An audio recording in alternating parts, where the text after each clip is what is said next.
We're coming to you live from our Auckland Park studios. This is Prime News on SABC 3. Here are the stories making headlines.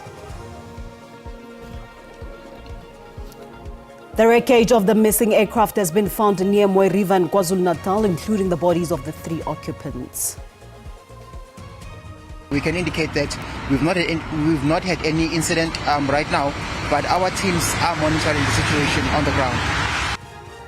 A cold front is sweeping across the country, bringing with it plummeting temperatures and localized snowfall in some areas.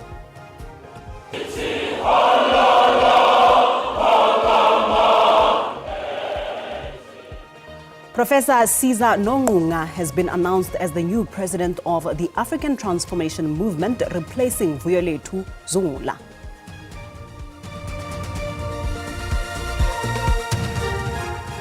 Good evening and a warm welcome to Prime News on 3. I am Paulette Nell. An absolute pleasure it is to be in your company this evening as we bring you the latest happening in and around your world this evening. Let's start first with this.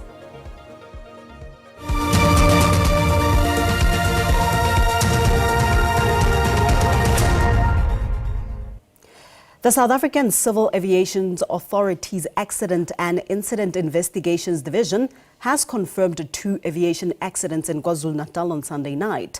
According to a statement, the 3 aircrafts had been part of a formation that left Durban's Virginia Airport to Vonderboom Airport in Pretoria with the intent of refueling at the Ladysmith Airport in Midlands. However, the aircraft were diverted to Greytown Airport as the Ladysmith Airport does not have night facilities. 3 people were killed, including the pilot, when their plane came down near Mooi River in the Midlands. The wreckage was located by the Aeronautical Rescue Coordination Centre team this afternoon. The second plane went down as it was approaching the Greytown Airport. The Piper Cherokee crashed into a bushy area. While the aircraft was damaged, the pilot and his passengers were not injured. Teams from Aviation's Authority Accident and Incident Investigations Divisions are both at the scene to assist with the investigation into the cause of the accident. Informal traders in the Buffalo City Metro in the Eastern Cape say that they are feeling the impact of the cold weather the province is currently experiencing. The South African Weather Service has issued warnings for disruptive snow and rain that could lead to flooding and endanger life. The affected areas include both the metros, Buffalo City and Nelson Mandela Bay, as well as the Sarah Baartman, Joe Gqabi and the Chris Hani districts, among others. Living the chilly weather to make ends meet. For some, this is their only source of income. It's cold and I'm feeling cold, but there's no other way. I have my kids to feed. This is how I make an income, with what I sell. I raise my kids with the money I make here. If they could provide us with shelters so that we operate well during these cold weather conditions, it will help us from getting flu. For those in the car washing business, days like these mean no income at all. It has affected us a lot because when it's raining, most cars don't want to wash their cars. Most people don't come with their cars and wash because imvoda, it really affects us a lot. The weather has also led to road closures in some parts of the province. We expect things to get worse overnight. Buckley Pass is another pass that we're keeping an eye on. Looking at the weather forecast for the next 4 days, the minimum temperatures are not going to rise above 0 and the maximum are not going to climb above 10. So we expect that there will definitely be a snowfall. Coldness is going to persist from Monday up until Wednesday, although the precipitation will be stopping tomorrow, which is Tuesday, and also the snowfall we still expecting the snowfall to stop as well on Tuesday afternoon. Authorities say disaster management teams are on high alert to respond to any emergencies across the Eastern Cape. Abongile Yankees, SABC News, East London. Professor Caesar Nongunga has been announced as the new president of the African Transformation Movement, replacing Vuyolethu Zungula. The party announced the move in a statement saying the decision was made by the National Executive Committee to separate the roles of the party advocacy and organizational building. Zungula will focus on the ATM's parliamentary duties, while Nongunga will concentrate on the party's growth. President Zungula continues as party leader in Parliament, where he will continue his tireless work in advocating for the emancipation of the downtrodden and ensuring that their voices are heard. As we welcome Professor Caesar Nongunga into his new role as president, we acknowledge his profound vision for the ATM. Professor Nongunga is not only a leader, but also a beacon of hope for many. His commitment to establishing true democracy and holistic liberation encompasses the creation of a conducive environment for physical, psychological, social, socio-economic, and spiritual growth for citizens. The scattered remains of anti-apartheid activists who died in exile in the challenging terrain of Angola are set to return home to South Africa. This after Sports, Arts and Culture Minister Gayton McKenzie announced the phase 2 of the historic project, which includes technical missions to Angola, Lesotho, Zambia and Zimbabwe aimed at locating and documenting grave sites. The final act of restorative justice against the legacy of apartheid has kicked into phase 2. This as work will begin to retrieve the remains of anti-apartheid activists who laid down their lives for the fruits of freedom South Africans enjoy today. The Exile Repatriation project is about bringing our freedom fighters home. It is a moral duty. We are doing no family a favor. It is a duty, a moral one. It's a national responsibility. While the previous repatriation of struggle stalwarts proved to be a seamless process as most fell into the category of organized graves, the remains in Angola will be a challenge as the battle site remains an active landmine. Despite this adversity, the task team remains optimistic. We do believe that many of the remains, it will be possible to recover them. There's no war where the body of every soldier is recovered, but we are going to do our best, and we are very excited to be able to work on this. The repatriation efforts also include the reburial of 58 Khoi and San ancestral remains in the Northern Cape. These ancestors were treated like objects and as objects. They were displayed in museums, studied in labs, and held in foreign institutions without consent or respect. We are correcting those injustices now. The department also encourages loved ones to come forward with any information that can assist the project. Kani Mapanga, SABC News, Pretoria.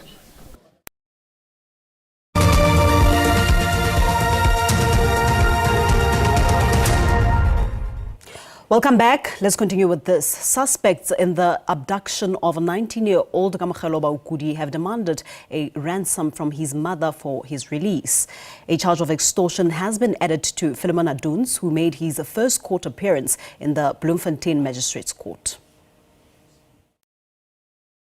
The prosecution, however, objected to the media application to record inside the court and identify the suspect, citing an imminent identity parade. It was also revealed inside court that the suspects made a call to the mother demanding a ransom, but police are not disclosing the amount. Police say they were able to link the suspect to the ransom demand, hence the additional charge of extortion. There is a reason behind, as you heard, why we kept his identity, just to make sure that that part of investigation when it unfolds, whereby we need to identify him again, then it's not in any way compromised. Baukudi was abducted on Thursday when two men stopped him and his driver, saying their vehicle was suspected to have drugs. The driver reported the matter at the Park Road police station immediately. The EFF's provincial secretary has called on the police to put more as the province has become a crime scene. It's clear that the whole of Bloemfontein, it has become a crime scene, and police need to up their socks, up their game. Free State Premier has commended the breakthrough. From us as government, we really need to applaud the SABC, because they are showing that they are not biased in dealing with cases, and people must not or never ever lose hope on South African Police Service. Premier says they are supporting both the school and the family and still hopeful for Baugudi's safe return. Aphumelele Mhlalane, SABC News, Bloemfontein. The Kalata family took to the stand today at the inquest into the deaths of the Krado 4 in the High Court in Gqeberha. The widow, son and both daughters of Fort Kalata gave painful accounts of what their lives have been like without their loved one. Returned to the stand for cross-examination and was pressed on the fact that he had no personal knowledge on the murders. He told the court his role was not as an eyewitness, but to pinpoint the paper trail, top-secret documents and meeting minutes, showing what happened and pointing out who covered up the murder. His father and his comrades were assassinated by agents of the apartheid security forces, right? And yes, I understand that you have a job to do and that you have to try and defend your clients. I get that completely. But it was clear that they were killed. Kalata's widow, Nomonde, was 26 and pregnant when he was murdered. She described her husband not just as a freedom fighter, but as a kind man and gentle teacher. What am I going to do? I am 26 years old. I have children. I am pregnant. And my hope is taken away. The youngest daughter, Tumani, was born just 2 weeks after Kalata's funeral. She told the court of the ache of growing up in the shadow of grief. I don't know how tall or how short he was. I don't know how dark or how light he was. I don't know how it feels, and I will never know how it feels to be hugged by my dad. Nombuyiselo Mhlauli, who is the widow of Sicelo Mhlauli, is expected to take the stand on Tuesday. Kim Daniels, SABC News, Gqeberha.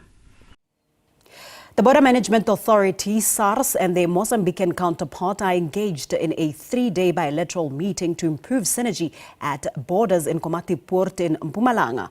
Both parties say collaboration is important to ensure seamless trade, crime fighting, data sharing, and immigration. A meeting to strengthen relations and ensure collaboration and synchronicity. The BMA says there are improvements on cargo transit traffic at the Lebombo border gate. But plans are afoot to create one-stop border, and the use of technology will make smart blueprint border possible. We should be able to commit into some bit of adjusting of the infrastructure on the table so that we are able to move in as far as the redesigning and redeveloping of our ports is concerned. And Mozambique agree technology and infrastructure is vital for trade, data sharing, crime fighting, and immigration. We are working with our counterparts South Africa to simplify process, digitalize, and make all the process more flexible. Through this program, we were able to contract a consultancy company that did a review on the situation here at Lebombo, benchmarked against the best practices and solutions elsewhere. And now all this is being presented to support the working groups that will unpack these ideas into concrete implementation process. The construction is expected to start by the end of the year, and it will take 24 months to complete. The bilateral talks will continue until Wednesday. Dumela Machogo, SABC News, Komati Port.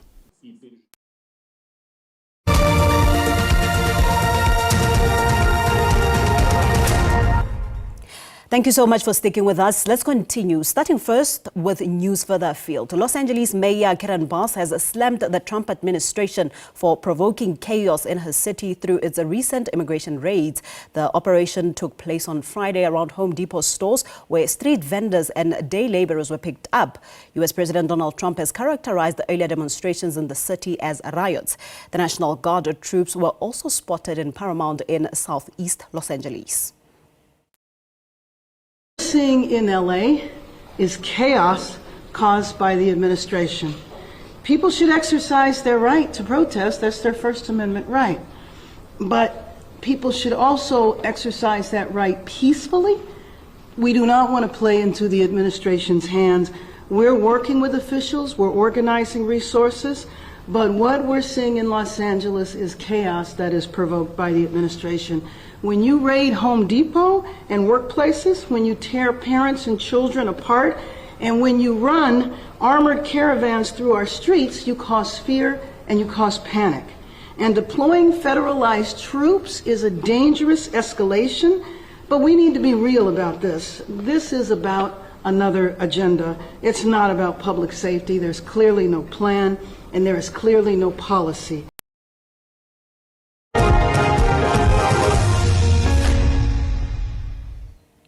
The running community has heaved a sigh of relief after the missing Comrades Rana Moira Harding was found unharmed in the Durban Harbour area. Paramedics, however, say she was suffering from hypothermia. The Harding family reported her missing after she completed the race on Sunday afternoon. The search was called off after Harding was found in the Durban Point area on Monday morning. The runner from Cape Town was airlifted to hospital after she was treated by paramedics. People also come when they finish, they're confused. They're dehydrated, they're tired, their mental state is exhausted. So it causes confusion, which could be the exact reason of this. A family spokesperson said Harding was in the intensive care unit, still unconscious, but in a stable condition. The Comrades Marathon Association also expressed relief that Harding was found unharmed. We are just overjoyed. It would have been very, very difficult this morning to come to a champions breakfast celebrating all the great performances when one of our comrades' family was missing. Dijana and Stein had put up great performances to emerge as champions, strengthening their status as top ultra-distance runners. Now, during the race, my body was not responding the way first 30 kilometers, but slowly was getting better and better. For me, a big dream and a big goal was to try and run under the previous pace record that I ran in 2023, which I also achieved, thank goodness. So it was for me, all in all, a fantastic day. The race organisers said they were pleased with the first ever split start in the event's history, which provided a safer and quicker start for the record field of more than 20,000 qualifying entrants. Renee Heine, SABC News, Durban. Bulls coach Jake White believes his team have met their match in Leinster, their United Rugby Championship final opponent, in terms of being a rugby behemoths. While the Pretoria side may hold sway over the other teams in South Africa, on Saturday they will face an international side in all but a name when they contest the URC Grand Final in Dublin. The Bulls go into the final of the United Rugby Championship for a third time in 4 seasons. They have never won the URC title, and that is sure to weigh heavy on them. The Bulls have beaten Leinster in 2 previous semi-finals, home and away, and most recently they beat the Dublin side in March in round 13. Bulls coach Jake White says all that counts for nothing, and both sides have an equal shot at being crowned champions. It doesn't matter whether we beat them last year. It doesn't matter whether we beat them in the knockout game. I mean, it's all immaterial. It's now a final. And the wonderful thing about where we are is we have a lotto ticket. You can't win the lotto if you don't have a ticket. At this point in time, there are 2 teams that have a lotto ticket, and we've got a 50% chance of winning it. White is also happy to take his side to a city that is going to be in the throes of rugby fever. Alongside the URC final is the hype surrounding the British and Irish Lions, who play Argentina at the Aviva Stadium the following week. The Bulls will face Leinster at Croke Park. The stadium is ground zero for Irish patriotism and will no doubt give Leinster a boost. Preparing for a final in muted surrounds takes the pressure off and allows the Pretoria side to keep focused on their week in Dublin. Because as much as Leinster want the URC title, so do the Bulls, maybe even more so. Simon Burke, SABC News. Well, with that, it's now time to check out the latest weather forecast. Stay tuned.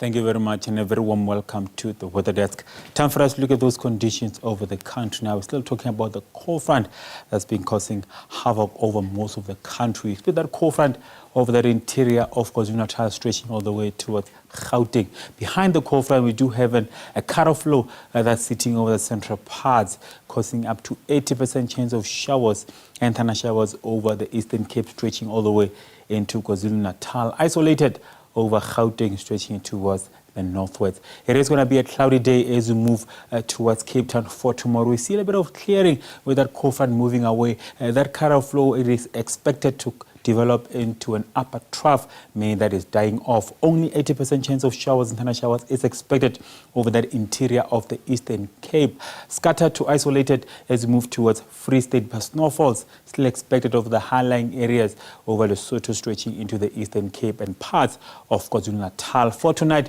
it is a level 6 warning of disrupted rainfall as we move towards the coast over the Eastern Cape, meaning flooding is a possibility over those areas. Severe thunderstorms are still expected as we move towards KwaZulu-Natal. For tomorrow, we start to see some damaging winds over that interior of KwaZulu-Natal with those severe thunderstorms, and also we're still expecting up to level 5 warning as we move towards that interior of the country, especially as we move towards the Eastern Cape, stretching to parts of the Western Cape and the Free State. That is, we're expecting disruptive snowfalls for tomorrow. Damaging winds are expected as we move towards the coast, and we're expecting wind speed of up to 60 kilometers per hour, can gust up to 675 kilometers per hour for tomorrow, meaning that it will be difficult to navigate at sea. Now, looking at our temperatures for tonight, it is going to be a cold night. It's freezing in places over Sandland. We're expecting a minimum of -1. 1 over Calvinia. 3 will be a minimum over Bloemfontein, Pretoria, and a minimum of 4 Musina at a low of 10. Maximum temperatures for tomorrow, it is quite a cool day over most of the country. We're expecting a high of 12 over Johannesburg, but it will be windy over Johannesburg. There will be a chill factor, meaning that 12 will feel like a 5, meaning that it will be chilly over Johannesburg for tomorrow. So please, let's make sure that we dress warmly. 21 is move into Musina. Also expecting cool conditions as we move into the mother city for tomorrow, the high of 16. It is going to be a cold day over Sandland with a high of 9. That's all the weather I have for you. Stay tuned.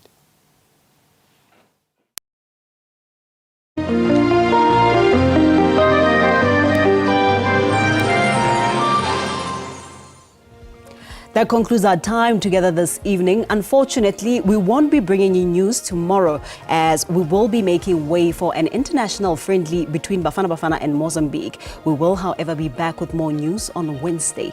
Until then, much gratitude for joining us. For now, it's good night and God bless.